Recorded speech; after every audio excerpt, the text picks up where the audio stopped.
오늘은 세계 여성의 날입니다. 1908년 3월 8일 미국의 여성 노동자들이 근로여건 개선과 참정권을 요구한 운동에서 시작됐는데요. 이후 유엔이 1977년 3월 8일로 세계 여성의 날을 공식 지정했습니다. 이제 세월이 흘러서 여성에 대한 폭력이나 직장 내 불합리한 대우 같은 다양한 문제를 수면 위로 끌어올리는 상징적인 날이 되는데요. 여성운동이 시작된 지 100여 년이 지난 지금, 노동시장에서 우리나라 여성들의 권리는 어느 정도일까요?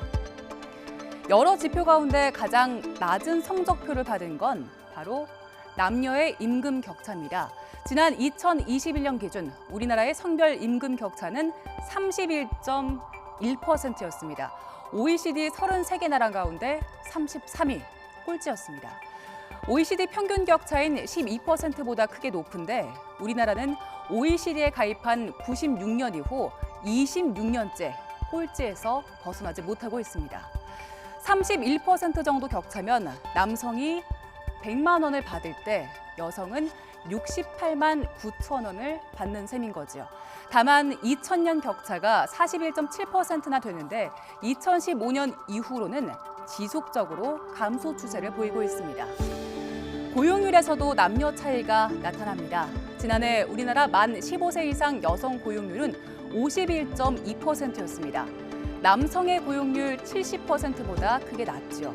결혼과 출산을 하면서 경력 단절이 생겨 여성이 좋은 직장을 오래 다니기 힘든 구조도 문제인데 여성 비정규직 비율은 47.4%로 남성보다 10%포인트 넘게 높았습니다.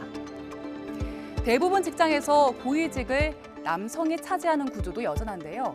우리나라의 조직 내 여성 관리자 비중은 OECD 회원국 가운데 최하위권이었습니다. 여성 관리자는 기업에서는 임원, 또 법조계에서는 판검사, 의회에서는 의원처럼 높은 지위에 있는 여성을 뜻하는데 2021년 기준으로 16.3%에 불과했습니다. 여성 관리자 비중이 가장 높은 라트비아는 46% 가까이 됐는데요.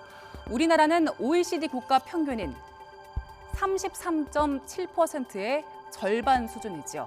뉴질랜드와 콜롬비아 등 관련 수치가 없는 국가를 제외하고는 일본 다음으로 우리가 꼴찌인 겁니다.